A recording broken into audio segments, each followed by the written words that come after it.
Hello, my name is Aiden Deitch. I'm a junior in civil engineering, and today, along with my group, we are going to be presenting about the Exxon Valdez oil spill. So, first, I'm just going to start off with some background over the Valdez, and then I'm going to go more into the causes of what caused the spill. So, some background on the ship: it was a 987-foot long oil tanker, and it entered service in 1986. So, it was one of the largest oil tankers when it went into service, and its life mainly consisted of transporting crude oil from Alaska down to the west coast to oil refineries.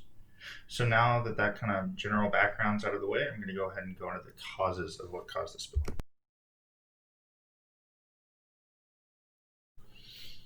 So what caused the spill? So the spill was actually a result of several factors that all combined to allow for this catastrophe to happen. The first factor was the fact that they were going through Prince William Sound, Alaska, which is a notoriously dangerous shipping channel. They have reefs and very shallow water on both sides. So the fact that this was a pretty narrow, dangerous shipping channel meant that the margin of error was pretty small. This was combined with the fact that the captain of the ship, Joseph Hazelwood, was actually drinking the night of the shipwreck on March 24th, 1989. He gave control of the ship to a third mate who wasn't at all licensed to steer the ship, and he didn't know how to steer the ship. So as a result, this combined with the fact that the ship's radar wasn't functioning properly, and the ship steered out of its shipping course. And then when this happened, the ship ran aground on a reef, and then it leaked over 10 million gallons of oil into the sound. And this wasn't like a slow spill either. This was pretty much all the 10 million gallons were coming out very quickly, which made it extremely difficult to contain. So, like I said, the ship's radar wasn't actually functioning properly. And then investigations after the wreck showed that the ship's radar wasn't functioning properly for over a year before this wreck. So, in some ways, this wreck was kind of long overdue. And then another factor was the fact that the ship didn't actually have proper iceberg avoidance systems, which also could be said to be a contributor. So now I'm going to pass it on to Lauren, and she's going to go more into the cleanup efforts and then the impact that this ship spill had on the Prince William Sound, Alaska area and Valdez, Alaska area. Hi, my name is Lauren Kinchla, and I'm a senior studying civil engineering at UW-Madison. I'll be speaking on the cleanup efforts and lasting impact of the Exxon Valdez oil spill. So immediately following the spill, Exxon and the pipeline company Alyeska were put in charge of the cleanup and promised a 6-hour recovery. However, after almost 24 hours, there was no equipment on the site, as much of it had been snowed in or placed into storage. There was an initial chemical cleanup funded by a private company to dump chemicals to break down the oil. However, they dumped off target and ended up doing more harm to the cleanup workers than help. Then following this, the mechanical cleanup did start with small skimmers and boomers that were available. However, the thick oil clogged the pipes and larger equipment had to be flown in from as far as Texas and England. Because of the delay in the cleanup, much of the oil had already settled on over 800 miles of shoreline, and high pressure water cleanup had to be used, which just further disrupted the natural ecosystem and harmed plankton, which were helping to facilitate the breakdown of the oil. And due to all this setbacks, only 15% of the oil was actually recovered from the spill.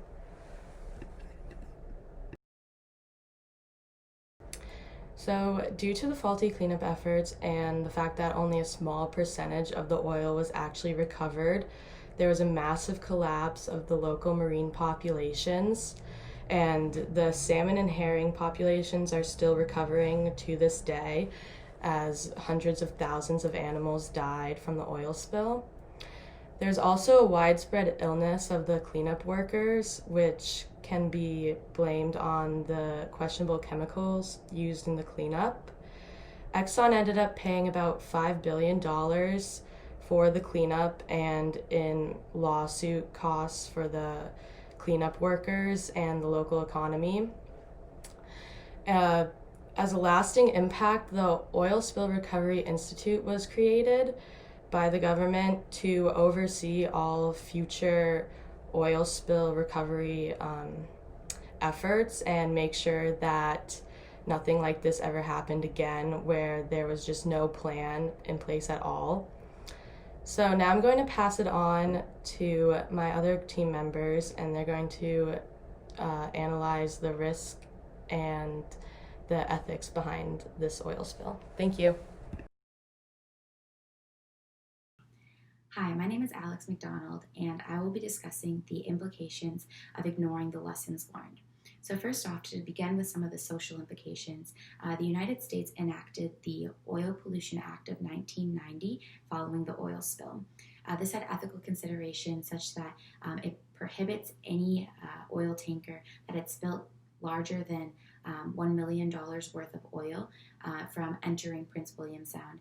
And secondly, it also made sure that these oil tankers would now have a double hull design. To discuss the financial implications of this, the University of Northwestern faculty members did a study to understand the benefit of the decreased oil spillage compared to the cost of the increased construction costs on these double hull tankers. They actually found that only around 20% of the cost was recuperated through the benefit. And so what this means is that if these oil companies actually don't take into consideration these double-hulled tanker design and choose to forego this type of design, they'll actually be having a larger financial gain. To put this into perspective, with the Exxon Valdez oil spill, there was around $1 billion in cleanup charges, $1 billion in civil charges, and around $0.5 billion in punitive charges. The study concluded that in this case, the benefit reaped would only be around 50% of the costs. On the other hand, there were other communities that suffered as a result of the spill financially. One main group was the commercial fishing industry in Prince William Sound. Had the measures of the 1994 Restoration Act not been put in place for these environments, we would still see a lack of sockeye and pink-eyed salmon in the area. These have actually recovered today. However, we are seeing that their population of Pacific herring has still not quite met the population that it was at prior to the spill. So had these restoration methods not been put in place, we would run the risk of never recovering these fish populations in Prince William Sound. And lastly, I'd like to discuss the environmental effects and risk had we not followed the lessons learned from the spill. So the NOAA came out after the spill and actually highlighted how, while this was a tragic event, we learned how to better respond to oil spillage in complex environments. One method that we used in the Exxon Valdez oil spill was using high pressure hot washing of shorelines. And what this does is it really efficiently removes the oil spillage, but actually has a negative impact on the local biodiversity. In the case of Prince William Sound, Eleanor Island actually saw a large decrease in the amount of species and animals that were normally living on the island because of the decrease in silty grain sand as a result of the high pressure hot washing. So this just allows us to realize that if we don't determine wiser methods in the future, we run the risk of even further reducing our biodiversity. Thank you. My name is Devin Welch, and I'm a fifth-year geological engineering student here at UW-Madison. My team and I have been researching the Exxon Valdez oil spill, which occurred in 1989. I personally will be going over the ethical decisions that led to this disaster and how they could have been avoided. To start off, one of the first choices / decisions that were made, which turned out to be detrimental, was that the Exxon Valdez oil tanker took a route that was not actually authorized or prescribed as part of the normal shipping route. This decision was made to avoid small icebergs and obstacles that were thought to be in the area. At the same time, the oil industry promised to have state-of-the-art iceberg monitoring equipment on the tanker, yet this equipment was never installed. There was also a radar on the ship that was broken for over a year. However, this repair was never made to the tanker and was most likely due to financial reasons. Captain Joseph Hazelwood, the captain of the ship at the time, was also not manning the ship during the crash. It was actually his third mate who was manning the ship. It was also said that Captain Hazelwood was under the influence and was drinking during the time of the crash as to why he was not manning the ship. His third mate was in control of the ship and was reported to be sleep deprived and overworked. This was probably one of the reasons why the ship crashed into Bligh Reef and spilled about 10.8 million gallons of crude oil into William Prince Sound. Who is responsible for the Exxon Valdez oil spill? ExxonMobil actually blamed Captain Joseph Hazelwood for this spill. This is because, after all, he was the captain of the ship and should have been manning the ship at all times. Additionally, to further validate their argument, it was reported that he was drunk and intoxicated or just drinking during the time of the crash. His name was actually cleared years later when new reports and witnesses actually said that he was sober during the time of the crash and was not drinking. Captain Hazelwood then said that ExxonMobil used him as a scapegoat. So can you actually say ExxonMobil was responsible for the crash?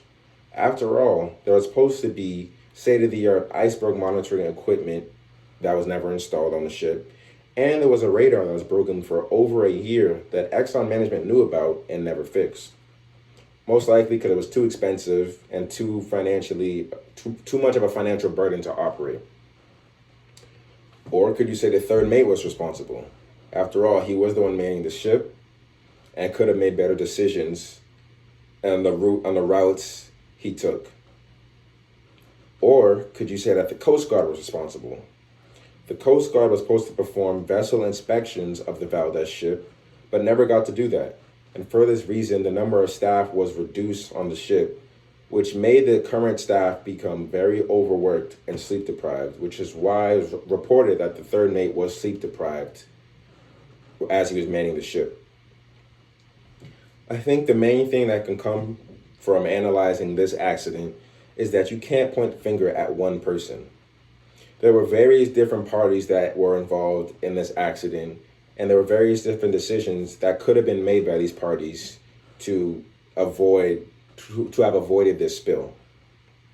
Personally, I believe that ExxonMobil was responsible for this, as they are the big business with the financial resources that could have installed the state-of-the-art equipment and the radar, which could have allowed for a better chance of avoiding these obstacles. However, since they didn't, the third mate, who was most likely undertrained and sleep deprived and not ready to operate a tanker, had crashed into Bligh Reef and spilled so many gallons of oil. My name is Zach Keller. I am a student here at UW-Madison studying civil engineering, and today I'm here to conclude the Exxon Valdez oil spill. As Devin mentioned before, there were 5 common problems that Exxon had that caused this spill, including the radar detection system that they had was not fully functioning and they did not fix it as they promised to. The first mate did not have enough experience to correctly pilot the ship along with the other crew members, and additionally the first mate was intoxicated when he should have been ready to assume the post. Additionally, they left common shipping lanes to avoid ice, which further put them at risk of crashing. And additionally, they did not have enough crew members on the ship to deal with any problems that might come up. Also why our team thinks that Exxon should be held liable. Completely aside from the 5 factors that they could have fixed to prevent this spill, they also tried to put the blame on Alaska and the Coast Guard for them apparently not allowing them to release these chemical dispersants quick enough, even though Alaska and the Coast Guard had previous agreements with Exxon and other similar companies to release these in case of a spill such as this size. They also argued that Exxon was not ready to deal with a spill of this magnitude and did not have enough of the chemicals that they would need.